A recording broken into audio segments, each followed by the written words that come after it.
आप सभी दोस्तों का हार्दिक स्वागत है। आइए आज हम लोग शूद्र की स्थिति के बारे में पढ़ेंगे कि वेद से थोड़ा हटकर भागवत में शूद्र की क्या स्थिति है। तो इसको एक श्लोक के माध्यम से पहले पढ़ते हैं। शूद्रस्य सन्नति शोचम सेवा स्वामिन् मायाय अमंत्र योग्यो हस्तेयम सत्यम गोपी प्ररक्षणम। ये श्लोक था। अब इसका अर्थ समझते हैं। जहां मनु ने बिना ईर्ष्या भाव के तीनों वर्णों की सेवा बताई है, मनु महाराज ने शूद्रों के लिए तीनों वर्णों की सेवा का धर्म बताया था बिना ईर्ष्या के। ये थोड़ा सा इसमें कृपया हुआ है कि ईर्ष्या के साथ नहीं बताया मनु महाराज ने। वहीं भागवत में कहा है कि, अब भागवत में क्या बताया है सुनिए। सभी लोग बोलते हैं कि भागवत ही कल्याण है और हमारे लगभग 80% शूद्र लोग भागवत लेके उड़वेद करते हैं और पढ़ते हैं और कहते हैं भागवत ही कल्याण है, इसी से मोक्ष मिलेंगे। तो दोनों दृष्टि से देखिए, मनुस्मृति के दृष्टि से भी और भागवत की दृष्टि से भी। भागवत में क्या कहा है, मनुस्मृति में मनु ने क्या लिखा था वो मैंने बताया। फिर एक बार मैं बता रहा हूँ पुनः। जहां मनु ने बिना ईर्ष्या के तीनों वर्णों की सेवा, मतलब बिना ईर्ष्या किए शूद्र तीनों वर्णों की सेवा करेंगे। तीन वर्णों का नाम भी जान लीजिए। वो तीन वर्ण कौन कौन है? ब्राह्मण, क्षत्रिय, वैश्य, ये तीन वर्ण है। और इसी की सेवा बिना ईर्ष्या के करना है। किसको करना है?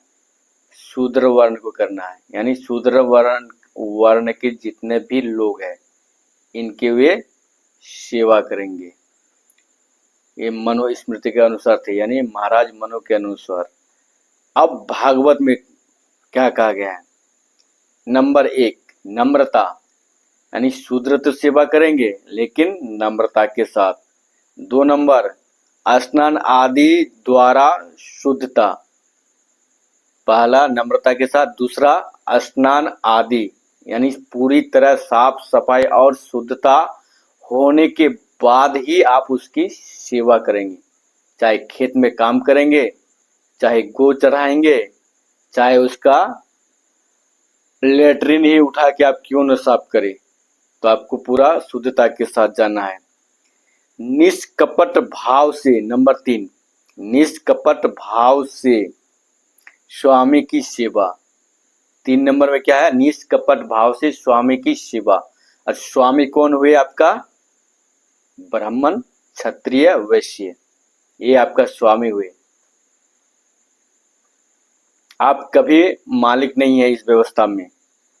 4 नंबर आमंत्रक यज्ञ, मतलब आप वैसे ही यज्ञ करेंगे जिसमें अमंत्रक, मतलब मंत्रों का उच्चारण नहीं होगी। कौन मंत्रों का उच्चारण नहीं होगी? वैदिक मंत्रों का उच्चारण नहीं होगी।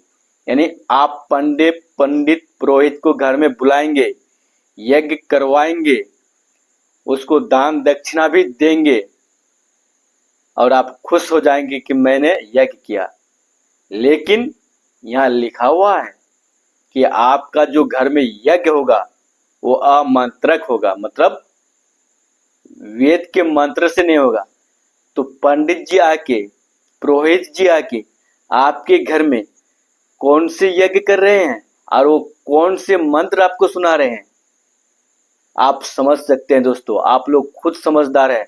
थोड़ा सा अपने आप को अपडेट कीजिए और आप सारे राज जान जाएंगे कि आपके साथ छल हो रहा है। ये मंत्र भी आपके लिए अलग से बनवाया गया है। ये ओरिजिनल मंत्र वेद का नहीं है जो आपके घर में आके करते हैं। क्यों करेंगे? यहाँ तो पूरे लिखा हुआ है कि आपको शूद्र को आमंत्रक यज्ञ करने का आदेश है। तो जब ऐसा आदेश है मनु महाराज का, भागवत का, तो क्या वो आपके पास मंत्र वाला यज्ञ आके करेंगे? वैदिक मंत्र आपके यज्ञ में उच्चारण करेंगे? नहीं। वो आपको इधर उधर की कहानी सुना के और आपके रुपये लेके, जो दान दक्षिणा उसको लेके समेट के बांध के पटोरी पुतला लेके चल देंगे। तो आपको क्या फायदा हुआ? यदि आपको फायदा है तो आप कीजिए, नहीं फायदा है समझिए, यदि नहीं फायदा है तो आपकी मर्जी। लेकिन आप समझिए इस बात को कि आपको आमंत्रक यज्ञ करने का है। 5 नंबर सुनिए आप, चोरी न करना, मतलब चोरी न करना, यानी चोरी कर, इससे लगता है कि चोरी करने का पूरा ठिक्का शूद्र लोगों ने लेके रखा है। यानी शूद्र ही चोर होते हैं, बाकी किसी वर्ण में चोर नहीं होते हैं, लुटेरा नहीं होते, डाकू नहीं होते हैं, हिंसक नहीं होते हैं। घृणित मानसिकता है। 6 नंबर सत्यभाषी, यानी सत्यभाषी मतलब सही बोलने का, सच बोलने का ठेका शूद्र ने लेके रखा है। अब बाकी झूठ बोलने का परमिशन सबको है। यह है व्यवस्था। 7 नंबर गो तथा ब्राह्मण रक्षक होना चाहिए। 7 नंबर में शूद्र को कैसा होना चाहिए?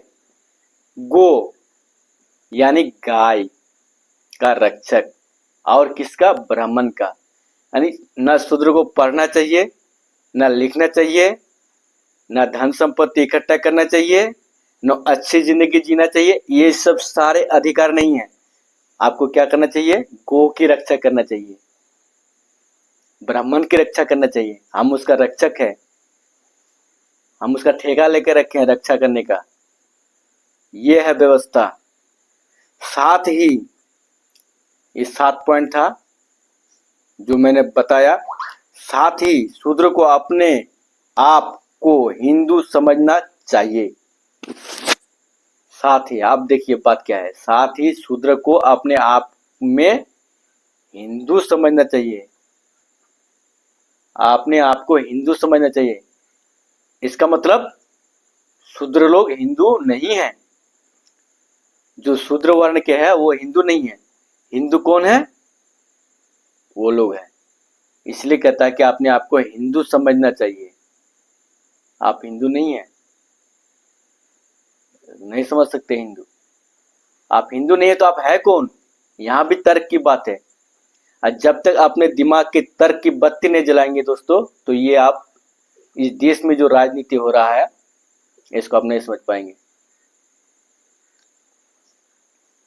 द्विज से दूर रहने की सोचना भी नहीं चाहिए।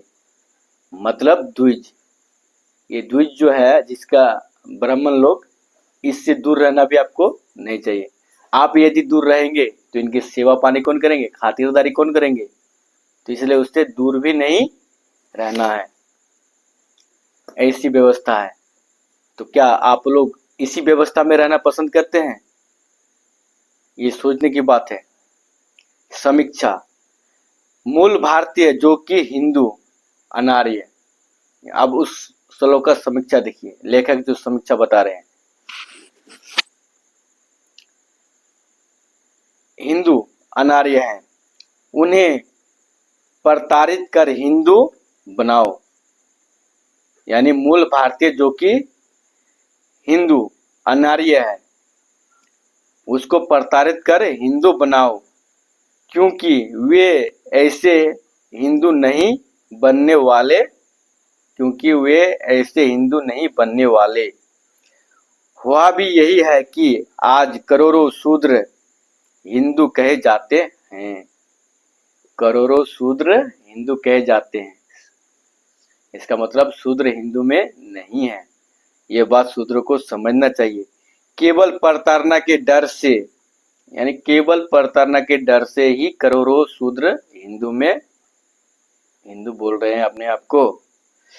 कहीं उन्हें डर है देवी देवता तथा ब्राह्मण के कोप से, तथा कहीं उनकी प्रताड़ना से।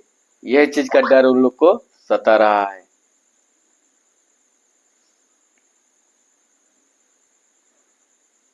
इसलिए अपने आप को हिंदू बोलते हैं कि हम हिंदू है, डर है। तो समझ सकते हैं दोस्तों क्या स्थिति इससे पहले रही होगी। आज पूरे दुनिया आगे बढ़ रहे हैं, आज भी ऐसा स्थिति हमारे देश में पाए जाते हैं, तो पहले कैसा था, इस बात को गौर करने की बात है। आज भी हमारे देश में जाति पाति की लड़ाई, छुआछूत, भेदभाव चरम सीमा पर है। मंदिर में घुसने पर मारा जाता है, पीटा जाता है, घोड़े पर चढ़ने पर मारा जाता है, पीटा जाता है, मोच रखने पर मारा जाता है, पीटा जाता है, पानी का मटका छू लेने पर उसको पीटा जाता है और पीटते पीटते जान ले लिया जाता है। तो समझ सकते हैं दोस्तों कैसी जिंदगी है। यही है व्यवस्था। आज हमारे बहुत सारे शूद्र वर्ण के लोग जो है अपने आप को बहुत बड़े पंडित बाबा भी समझ बैठे हैं, जिसको कि ये शास्त्र ग्रंथ छूने का भी अधिकार नहीं है, पढ़ने का भी अधिकार नहीं है। जिसका धर्म है तीनों वर्णों की सेवा करना, आज वो खुद जो है बाबा बन बैठे हैं। इन्हीं शब्दों के साथ दोस्तों मैं विदा लेता हूँ। जय भारत। वीडियो अच्छा लगे तो लाइक, कमेंट और शेयर अवश्य कीजिएगा दोस्तों। धन्यवाद।